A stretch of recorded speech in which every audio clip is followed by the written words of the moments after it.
بسم اللہ الرحمن الرحیم. قال النبی صلی اللہ علیہ وسلم انما الاعمال بالنیات. دیکھو حدیث پاک میں آتا ہے کہ سارے اعمال کا دار و مدار نیت کے اوپر ہے. اعمال یعنی کام، سارے کاموں کا دار و مدار نیت کے اوپر ہے. دوسری حدیث میں ہے کہ ہم جو نیت کریں گے نا ایسا اللہ فیصلہ کرے گا. اس لیے جو بھی دین کا کام کرے خالص اللہ کو راضی کرنے کے لیے ہمیں کام کرنا ہے. اب یہ روزے کی نیت اصل میں دل کے ارادے کا نام ہے. ایک بار ذہن میں لے لو، نیت دل کے ارادے کا نام ہے. ابھی ہم سحری کر کے نماز کے لیے نکلے گھر سے، بس یہ ہماری نیت ہو گئی. یہاں آ کر صرف امام کے پیچھے ایسا کہہ دیا نہیں اللہ اکبر، کوئی بات نہیں.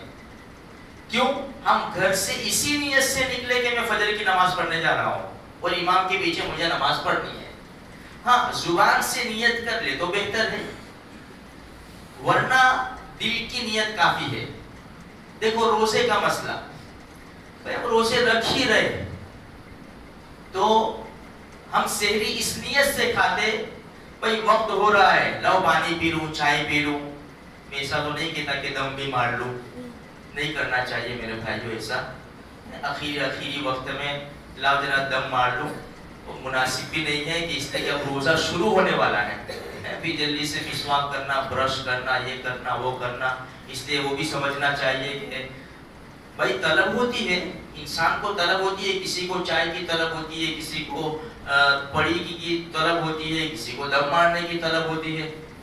اس لیے روزہ افطار کرنے کے بعد ہم دیکھتے ہیں نا، روزہ افطار کر لیا اور گھر سے نکلے کہ جلا کے نکلے، راستے میں آئے دم مارتے مسجد کے دروازے پہ آ کے دیکھا ابھی تو آدھی باقی ہے. وہ نہیں سوچے گا کہ ایک رکعت چلی جائے گی، وہ نہیں سوچے گا. مسجد کے دروازے پہ اس کو پوری کرنی ہے. خیر میرے بھائیو، اب اسی حالت میں مسجد میں نہیں آنا ہے. کیوں؟ بدبو ہے. مسجد اللہ کا گھر ہے، فرشتوں کے رہنے کی جگہ ہے. اس لیے کچا لہسن اور پیاز کھا کر بھی مسجد میں نہیں آ سکتے بغیر منہ دھوئے، بغیر مسواک کیے. اس لیے کہ فرشتوں کو بدبو سے بڑی نفرت ہے. اس لیے میرے بھائیوں ہمیں ایسے کام پہلے کر لینے چاہیے. اور مسجد میں آؤ، اللہ کا دربار ہے، اللہ کا گھر ہے، صاف شفاف ہونے کی حالت میں آؤ. تو خیر ہم نیت کے اوپر بات کر رہے تھے کہ نیت دل کے ارادے کا نام ہے. بھئی ہم گھر سے نکلے اس نیت سے نکلے کہ بھئی میں نماز پڑھنے جا رہا ہوں. ہم نے سحری کھائی، ہم نے اخیر میں پانی پیا کہ بھئی جلدی وقت ہو جائے گا، اس نیت سے پیا مجھے روزہ رکھنا ہے. یہ ہماری نیت کافی ہے. اچھا اب ایسا بیمار یا تو ایسا آدمی کہ بھئی میں روزہ رکھوں کہ نہ رکھوں، کل روزہ رکھوں کہ نہ رکھوں، روزہ رکھوں کہ نہ رکھوں، اب اس نے نیت نہیں کی. یہ آدمی 11 بجے آدھا ابھی کے ٹائم پہ 11:30 بجے تک نیت کر سکتا ہے. 11 سے 11:30 بجے تک یہ روزے کی نیت کر سکتا ہے. ابھی وہ پشو پیش ہے کہ بھئی میں روزہ رکھوں کہ نہ رکھوں. آخر میں اس نے 11 بجے فیصلہ کر لیا کہ مجھے روزہ رکھنا ہے. کچھ کھایا پیا کچھ بھی نہیں. اسی طرح رہا جس طرح انسان روزے میں رہتا ہے. اب اس نے آخر میں 11 بجے بعد نیت کر لی تو اس کا روزہ ہو جائے گا. ورنہ اگر ہمارا پورا مہینہ روزہ رکھنے کی نیت ہے ہی تو پھر جو دل کا جو ارادہ ہے وہ کافی ہے. زبان سے نیت کر لے تو بہتر ہے. ایک بات تو یہ ہوئی. دوسری بات میرے بھائیوں میں اکثر کہا کرتا ہوں، دیکھو یہ اللہ کا قرآن، یہ اللہ کا قرآن جو ہے نا وہ اسی مہینے میں نازل ہوا. دنیا میں ایک ہی ایسی کتاب ہے، ایک ہی ایسی کتاب ہے کہ جس کو کوئی چینج نہیں کر سکا اور نہیں کر سکے گا.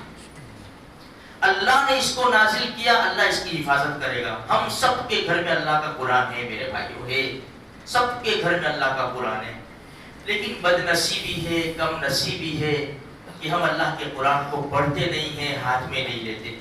کئی مرتبہ میں نے کہا میرے بھائیوں اللہ کا قرآن پڑھو، اپنے گھر میں پڑھو، 2-4 آیتیں بھی پڑھو اپنے گھر کے اندر. دیکھو بہت بڑا طبقہ ہے جن کو قرآن پڑھنا نہیں آتا. یہ میں جوانوں سے کہوں گا، دیکھو یہ جو بڑے بڑے لوگ ہیں نا، کچھ لوگ یہ کیوں بھول گئے؟ اس لیے کہ مدرسے کے بعد انہوں نے قرآن سے تعلق کو ختم کر دیا. دیکھو ابھی ایس ایس سی کا ایگزام چل رہا ہے، بورڈ کا ایگزام چل رہا ہے. اللہ سب بچوں کو کامیابی نصیب فرما دے. ہوتا کیا ہے خبر ہے؟ ہمیں حکم ہے کہ ٹینشن کے وقت، مصیبت کے وقت، پریشانی کے وقت، ہارڈ کاموں کے وقت، سخت کاموں کے وقت مدد حاصل کرو نماز اور قرآن کے ذریعے. اب ہمارا بچہ اس میں اتنا لگا مدرسے میں جاتا تو مدرسہ بھی چھوڑ دیا. مولوی صاحب ابھی بورڈ کا ایگزام ہے، وہ مدرسہ نہیں آئے گا، قرآن سے تعلق ختم. اب وہ پڑھنے بیٹھا نہیں آصف، بیٹا ابھی رکھ تو یہ، ابھی تو بورڈ کی تیاری کر، پھر اب پورا مہینہ پڑھے قرآن کے لیے. ماں باپ بھی ایسا کہہ رہے. میرے بھائیوں، اسی قرآن کے ذریعے ہمیں مدد حاصل کرنی چاہیے. اللہ کا قرآن پڑھیں گے، اللہ دونوں جہان کی ہر امتحان میں کامیابی نصیب کرے گا انشاءاللہ. تو قرآن پڑھو، خوب پڑھو. نہیں آتا تو لے کر صرف بیٹھو، صرف لے کر بیٹھو، خالی دیکھتے رہو لیکن قرآن لو. اپنے ہاتھ میں قرآن آنا چاہیے بس. قرآن سے رابطہ رکھو، تعلق رکھو، کانٹیکٹ رکھو، ورنہ کل قیامت کے میدان میں یہ قرآن شکایت کر دے گا. ہے نا، قرآن کریم کے اندر ہی ہے، نبی شکایت کریں گے، حاضر قرآن مہجورا، اے اللہ میری قوم نے یہ قرآن چھوڑ دیا. وقال الرسول یا رب، دیکھو یہ آیت ذہن بھائی، وقال الرسول یا رب، رسول کہیں گے. میرے بھائیوں، رحمت والے نبی ہیں جو کبھی بھی بد دعا نہیں دے سکتے، کبھی بھی کسی کا برا نہیں چاہ سکتے. اگر ہم نے قرآن چھوڑ دیا تو یہ قرآن گواہ ہے. وقال الرسول یا رب ان قوم اتخذوا هذا القرآن مہجورا، اے میرے رب میری قوم نے قرآن چھوڑ دیا. پکڑو میرے بھائیوں، میں ابھی بھی کہتا ہوں، ورنہ یہ آیت کے زمرے میں جو آ گئے مر گئے. اس لیے اللہ کے قرآن سے محبت کرو. نہیں آتا پھر بھی لے کر بیٹھو، پھر بھی لے کر بیٹھو. اس کو سینے سے لگاؤ، چومو، ماتھے پہ رکھو. عمر بن خطاب رضی اللہ تعالیٰ عنہ جب قرآن کی تلاوت کرتے تھے اس کو چومتے تھے، سر کے اوپر رکھتے تھے، اس کے بعد تلاوت شروع کرتے تھے. اس لیے مہربانی کر کے، میں دیکھو اللہ کا واسطہ تو بہت بڑی چیز ہو جائے گی، لیکن میں عاجزانہ ریکویسٹ کرتا ہوں، درخواست کرتا ہوں کہ جو پڑھنا جانتے ہیں وہ ضرور پڑھے، اور جس کو پڑھنا نہیں آتا وہ قرآن تو لے کر بیٹھے، اگرچہ 2 منٹ لے کر بیٹھے، کھول کر دیکھے بس یہ میرے رب کا قرآن ہے، قصور میرا ہے، مجرم میں ہوں کہ مجھے اللہ کا قرآن پڑھتے نہیں آتا. تو میرے بھائیوں کریں گے نا سب انشاءاللہ، بہت بڑا فائدہ ہوگا. اللہ کو کوئی ادا پسند آ گئی نا تو ہماری دنیا بھی سنور جائے گی، آخرت بھی سنور جائے گی. اللہ مجھے آپ کو سارے مسلمانوں کو نیک اعمال کی توفیق نصیب فرمائے. درود شریف.